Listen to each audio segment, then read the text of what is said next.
Hey, you guys. So, I wanted to come on here and discuss this article with you, as well as provide my thoughts and insights on this conversation about reparations.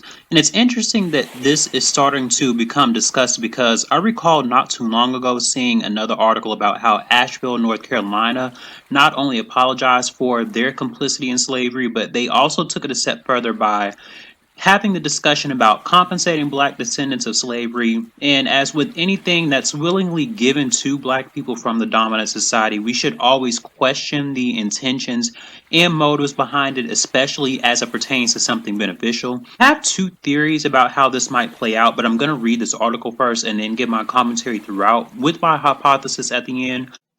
I want to introduce you all to this amazing new sponsor, Ash Kickin. They are a black owned health and beauty business that specializes in a multitude of potent and formidable products that will help enrich your skincare regimen.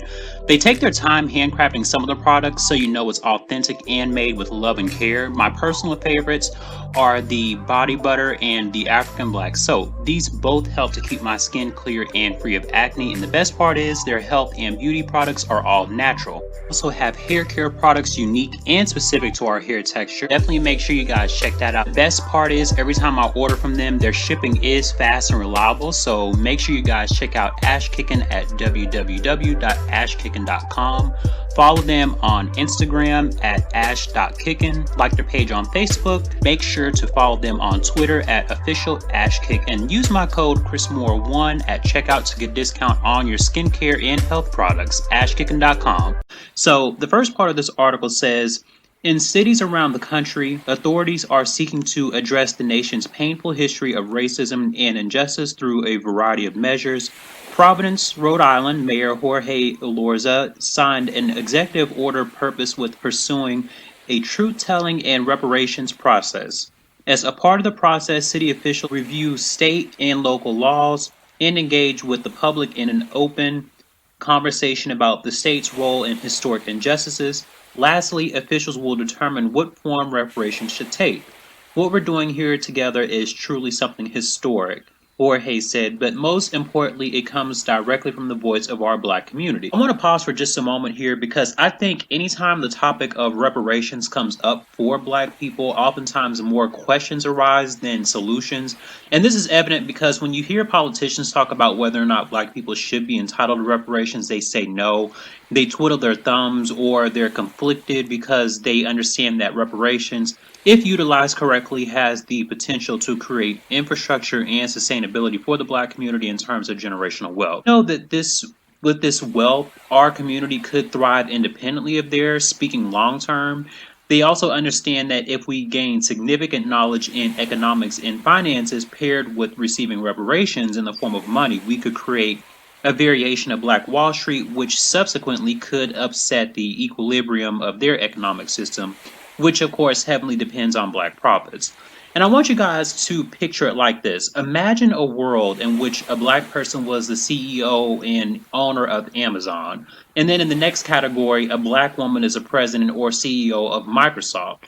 And it may seem unrealistic and unobtainable, but has any one of us ever tried to create an idea or design in this market? Something similar, but different with our own unique black creativity added onto it. See, this is why when politicians talk about reparations, they're so quick to renounce this plan, but they claim to be in favor of helping black people. And I consider that to be a major oxymoron, but apparently other black people can't see this contradiction because we're so fixated on getting Trump out of office that this nonsensical approach impairs our better judgment, which is that none of these politicians have your best interest at heart.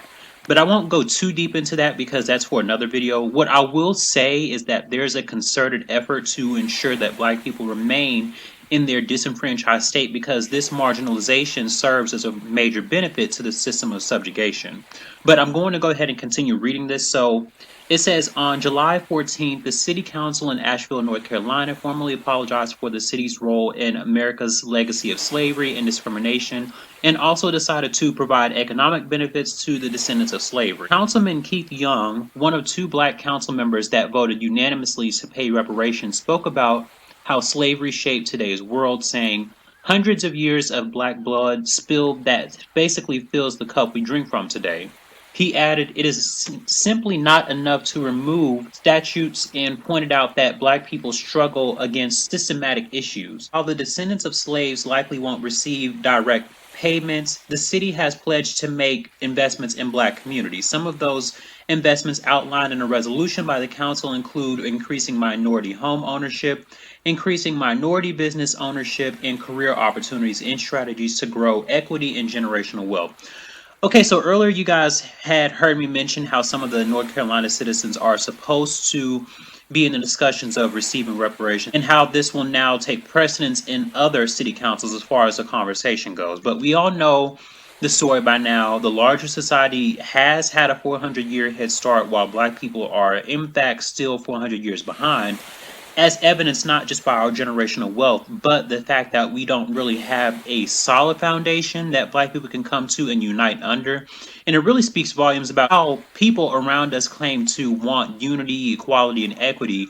Yet when it comes to this particular conversation, we're told to get over our past. We're told that we already have the tools available to us to start our own, like Wall Street, the whole nine. And it's easy for other races of people to dictate those statements because they have their own monopoly in the industry already. While with black people, if they are given something, it's really more symbolic. When Martin Luther King was assassinated, I remember that a symbolic gesture was passed, which was to have a street in each major city named after him, which contributed no form of wealth or benefits to black people because the world around us understand how we celebrate meaningless victories. They know it doesn't take much to satisfy us, and it also doesn't help that we don't demand more extensive mandates. I have mentioned this before in a few of my political based videos about how other cultures and races of people, when they are approached by these politicians, they want concrete results for what you're going to do to help them. And a different ideology permeates the thought process of black people where we vote symbolically. And what I mean by this is that a politician can do something mediocre like dance, or they can say a phrase that black people find favorable, and this somehow is enough to appease and pacify our whims. We vote impulsively and without tactical strategy, and this pattern repeats itself. It's a repetitive configuration in which we are told to vote for the lesser of two evils. We're told that we'll be doomed if we don't vote, and we're told that our ancestors died for our right to vote, which are all foolishness. I don't know any other group of people who vote out of fear and intimidation or any type of emotion. And anytime you deconstruct why these are all not true, we react with these diatribes and contention filled arguments in an effort to substantiate these alternative facts. The article actually did make a good point when the black councilman said that removing statues really isn't going to do anything, and how the real issue is systemic problems, and he's right about that. This validates my point about symbolism, because symbolism is an intangible action taken that doesn't have a palpable outcome, kind of like when the NFL decided to initiate this black national anthem, which by the way is a major fail because not only does it do nothing for black people, the song they chose for that is one that's rooted in racial subjugation and oppression. So again, a major disservice. And I find it laughable too that reimbursement for black people can never be money. It always has to be invested in what the dominant society chooses. And I just find it hilarious because every other group of people were given some form of monetary benefit or land that greatly aided whatever strife that they were facing. Now, you guys know I can't stand that word minority because minority refers to any person that is a non-white male. And we really need to be careful with saying words like that and people of color, because those words only further pushes black people under the totem pole, and it diminishes the struggles that our community faces. I'm going to finish reading the rest of this. So it says here, June, the California Assembly passed a reparations bill that will create a task force concerned with deciding who would receive reparations and how they would be allocated. It still has to pass in the state Senate and be signed by Governor Gavin Newsom to become law. Although conversations about reparations are not new, calls for recompense have mounted following the deaths of unarmed black people killed by police, as individuals call on the nation to reconcile its past. You are right, this most certainly is not a new conversation. I think this near perpetual stagnation with this conversation is purposeful and deliberate. They know that as long as they perceive the illusion of black people receiving reparations, it keeps us interested in politics to further an agenda. And honestly, I don't think black people will receive reparations in the way that they anticipate, because that would be too easy.